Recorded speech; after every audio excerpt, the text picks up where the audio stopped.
안녕하십니까. 경제와 놀자 민경빈 기자입니다. 오늘 차마켓에서 소개해드릴 차 쉐보레 올뉴 콜로라도입니다.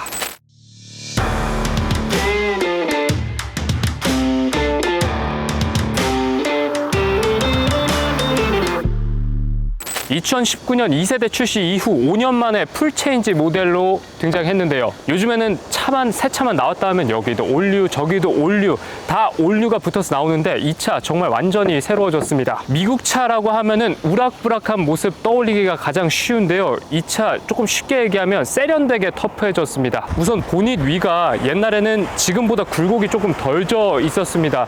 근데 지금은 위로 올라가는 부분과 내려가는 부분 굴곡이 굉장히 심하게 지면서 파도치는 형상이 조금 더 크게 강조가 됐고요. 전면 그릴을 살펴보면 플라스틱 부분으로 되어 있고 이 유일한 트림이죠. Z71 모델이라는 점이 선명하게 드러나 있는데요. 예전에는 직사각형으로 내려왔다면 지금은 조금 육각형 부분으로 이 끝부분이 잘려 있는데요. 이 끝부분 잘린 데만큼 헤드램프가 들어갔어요. 그래서 헤드램프가 조금 더 길게, 그리고 예전 모델은 헤드램프가 조금 더 뚱뚱했다면 조금 얇게 얄쌍하게 빠지면서 조금 더 날카로운 이미지를 헤드램프가 강하게 주고 있는 것 같습니다. 디자인뿐만 아니라 차량 사이즈도 많이 달라졌습니다. 기존 모델에 비해서 길이는 15mm, 폭은 20mm, 높이는 15mm 각각 길어지고 넓어지고 높아졌습니다. 그리고 측면에 이렇게 콜로라도라고 쓰여져 있는데요. 저는 이게 사실 미국 차 감성이 가장 잘 드러나는 부분 중에 하나라고 생각하거든요. 미국 차들 보면은 큼직한 문짝에 아주 정갈한 서체로 차량의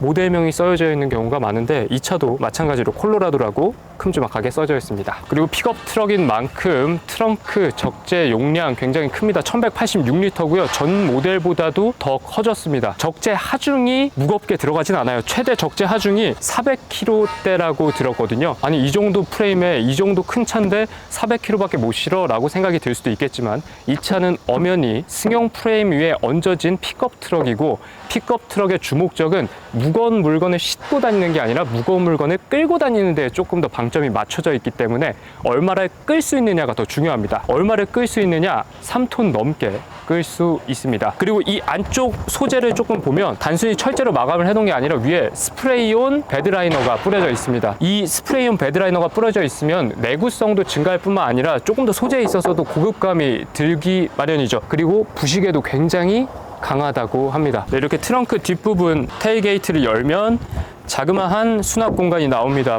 다양한 제품들을 넣을 수는 없겠지만 충분히 공구등은 충분히 보관할 수 있는 사이즈죠. 업무 용도로 사용되는 경우가 많은 픽업 트럭이기 때문에 이런 자그마한 하지만 군데군데 숨어있는 적재 공간을 사용하는 것도 굉장히 용이합니다. 그리고 또 하나 좀 재밌는 점을 꼽아보자면 이 머플러의 위치라고 생각하는데요. 머플러는 보통 후면을 향해서 나 있기 마련인데 이 차량 오른쪽으로 빠져 있습니다. 픽업 트럭이기 때문에 물건을 빼고 싣는 경우들이 잦게 발생하는데 뜨거워진 머플러에 몸이 데일 수 있기 때문에 픽업 트럭은 이렇게 오른쪽 아니면 왼쪽으로 머플러를 빼놓는 경우가 많습니다.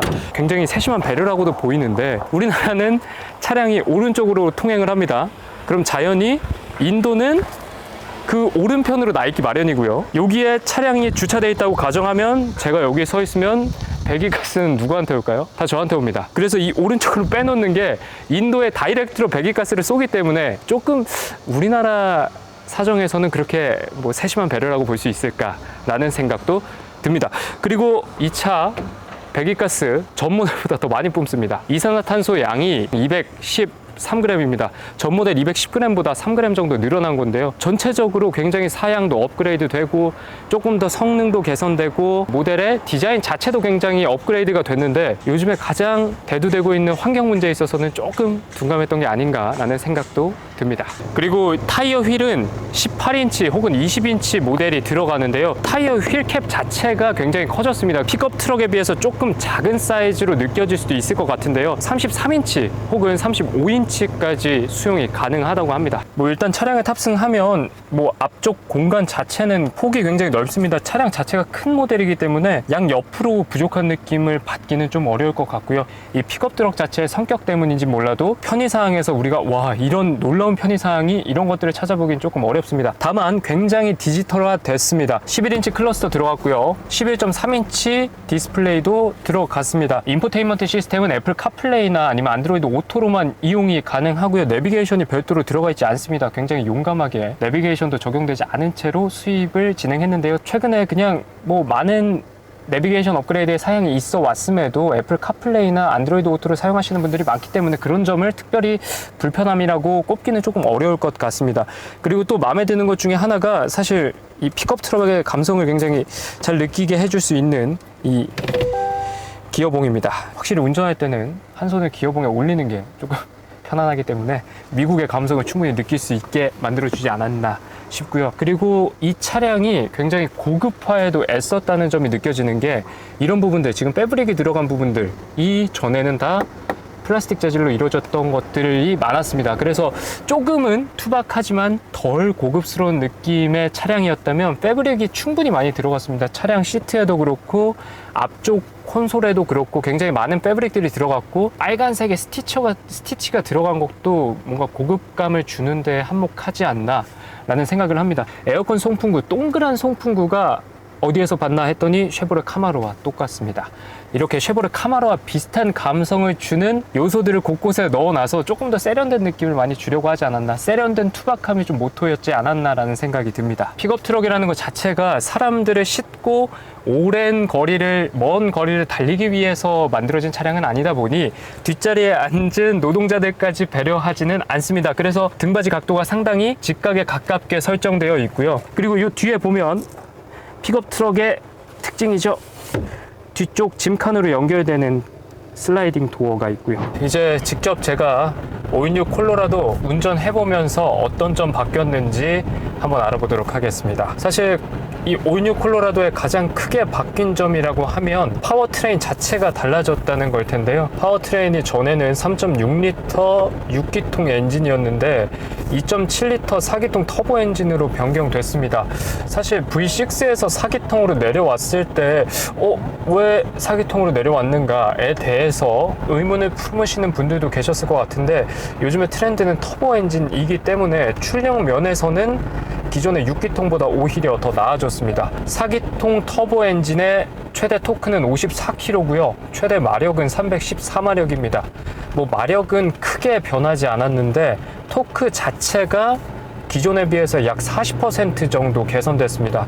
사실 픽업 트럭 모델이라고 하면 마력도 중요하겠지만 가장 중요한 건 토크가 아닐까 생각이 듭니다. 결국에는 픽업 트럭이라는 것 자체가 무언가를 싣고 무언가를 끌고 가는 차량으로서 역할을 하기 때문에 처음에 출발할 때 힘을 얼마나 받는지가 굉장히 중요하고 그때 핵심 지표가 되는 건 토크이기 때문인데요. 결국엔 4기통으로 조금 줄어들긴 했지만 우리나라에서 그렇게 열심히 달릴 도로도 없을 뿐만 아니라 픽업 트럭을 속도내기 위해서 타는 건 아니니까요. 토크가 충분히 올라오면서 더 만족스러울 만한 파워트레인의 교체가 아니었나 그런 생각을 합니다. 실제로 이 516 콜로라도에 들어간 4기통 터보 엔진 모델 자체는 지금 이 차보다 더 큰 사이즈의 모델인 실버라도에도 동일하게 들어가는 모델이라고 합니다. 그러니까 더 큰 차량을 문제없이 끌고 갈 수 있을 정도고 그렇기 때문에 미드 사이즈 픽업 트럭에는 충분한 용량이라고도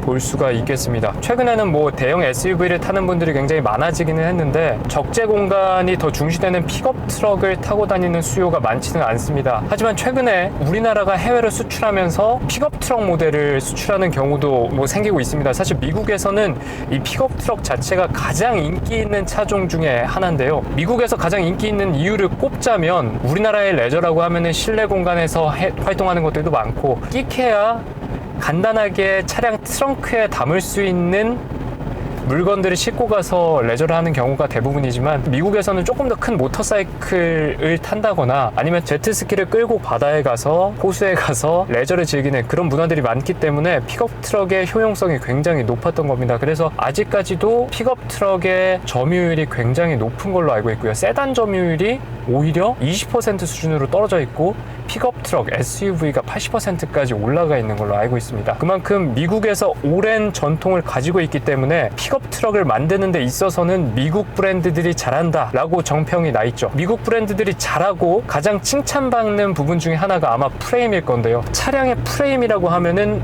우리가 크게 접할 수 있는 그 프레임은 두 가지죠. 일반적으로 우리가 SUV를 만들 때 사용하는 혹은 세단을 만들 때 사용하는 모노코크, 그리고 프레임 바디가 있을 건데요.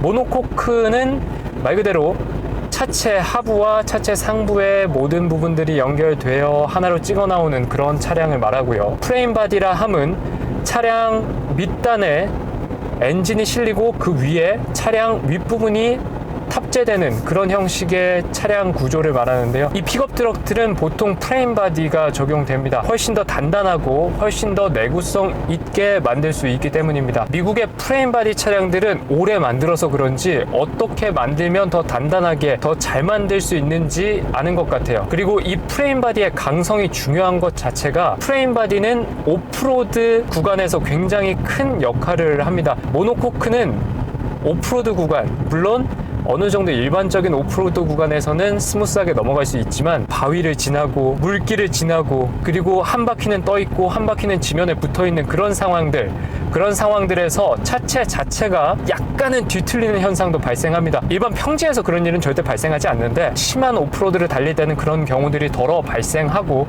그럴 때 차량에서 단차가 발생하고, 단차가 발생한다는 뜻은 차량의 아구가 조금 맞지 않는 경우가 있고, 그럴 때 문이 안 열리는 경우도 더러 발생한다고 하는데요. 이 GM의 차량은 그런 부분이 전혀 없다고 합니다. 프레임 바디가 워낙 강성이 단단하고 단단한 프레임 바디를 가지고 있다 보니 차체가 어떤 노면에서 어떤 지형에서 운행을 하더라도 흔들리는 일이 없는 거죠. 이 강성 있는 바디 프레임을 가지고 있으면 차량의 승차감과 연결되는 구조물을 조율하기가 훨씬 더 쉬워진다고 합니다. 제일 새로워진 게 있다면 가격입니다. 가격이 굉장히 새롭습니다. 앞자리가 4에서 6도 아니라 7로 갔습니다. 놀라운 가격 인상률을 보여줬는데요. 물론 이 부분에 대해서 정말 많은 매체들도 그렇고 유튜버 분들도 그렇고 어떻게 4천만 원대 픽업 트럭이 7천만 원까지 갔냐, 우리나라 사람들을 우습게 보는 거 아니냐 라는 얘기가 있는데, 그 부분에 대해서 온전히 차량 성능이 2배 더 좋아져서 가격도 2배 됐습니다 라고 말할 수 있는 사람은 없을 것 같고요. 다만 아까도 GM 관계자분이 잠깐 얘기를 하시던데 환율면에 있어서 많이 영향을 받았다고 합니다. 환율이 1,100원대에서 1,300원대까지 쭉 오르는 과정이 있었고, 그 기간 동안에 사실 인플레이션이 계속 됐으니 원자재 가격이 오르지 않은 부분도 없고요. 그래서 원자재 가격 상승과 환율 상승분이 반영되다 보니 이런 큰 폭의 가격 변화가 일어났다, 가격 인상이 이루어졌다라고 말씀을 하시는데, 어느 정도는 이해가 되지만 그래도 조금은 더 방어할 수 있는 부분이 있지 않을까라는 생각도 합니다. 하지만 미국에서 출시된 것도 우리나라에 지금 수입되는 차량하고 동일한 옵션, 동일한 트림으로 설정을 하면 그렇게 큰 가격 차이가 나지 않는다는 거 보면 우리나라를 조금 쉽게 생각해서 호구 잡는다는 생각으로 들어온 것 같지는 또 않습니다. 이 올뉴 콜로라도가 한국에 수입될 때 Z71 한 가지 단일 트림으로 들어옵니다. 그래서 아까 제가 한 가지 트림으로만 들어오는 이유에 대해서 잠깐 여쭸는데, 우리나라에서 가장 잘 통하는 모델일 뿐만 아니라 그리고 조금 높아진 가격을 이해할 수 있을 정도의 조금 상위 트림이 필요했다. 그래서 Z71 단일 모델로 들여왔다라는 말을 하더라고요. 충분히 좋은 전략 같습니다. 사실 트림을 굉장히 여러 개로 벌려놓으면 이 차가 수입돼서 들어오는 거기 때문에 잘 팔리는 모델은 이만큼 쟁여두고 조금 잘 안 팔리는 모델이라도 몇 대씩은 가지고 있어야 되는 그런 상황들을 조금 피해갈 수 있으려면 당연히 브랜드 입장에서는 가장 잘 팔리는 모델로 수입을 해오는 게 베스트였겠죠. 잠깐 이 자동차 리뷰에서 조금 벗어나서 이 산업의 이야기를 잠깐 다뤄보자면, 한국 GM의 경우에는 우리나라 산업은행의 지분이 약 17% 정도 있습니다. 당연히 산업은행에 지분이 있다는 건, 그리고 무려 17%의 지분이 있다는 건 아름다운 지분 투자라고는 보기 어렵겠죠. 산업은행이 도와줬을 때, 산업은행이 무너져가는 GM을 도와줬을 때 지분 투자가 이루어졌고, 실제로 그래서 GM은 열심히 다시 복귀하는 과정을 거쳐서 최근 지난해 그리고 올해까지 정상화되고 있는 중이고요. 그리고 산업은행이 GM을 도와주는 과정에서 우리나라를 단순히 생산 공장 정도로만 생각하지 마라 라는 의미에서 매년 얼만큼의 신차 출시를 요구한 바도 있습니다. 그래서 아마 올뉴 콜로라도도 그런 차원에서의 신차 출시일 수도 있지 않을까 라는 음모론에 가까운 의심도 잠깐은 해보고요. 대부분의 픽업 트럭이 그러하듯 이 차량도 파트타임 사륜구동 모델입니다. 풀타임 사륜구동과 달리 그때그때 도로 상황에 따라서 아니면 주행 상황에 따라서 다양한 주행 모드를 조금 설정할 수 있는 모델인데요.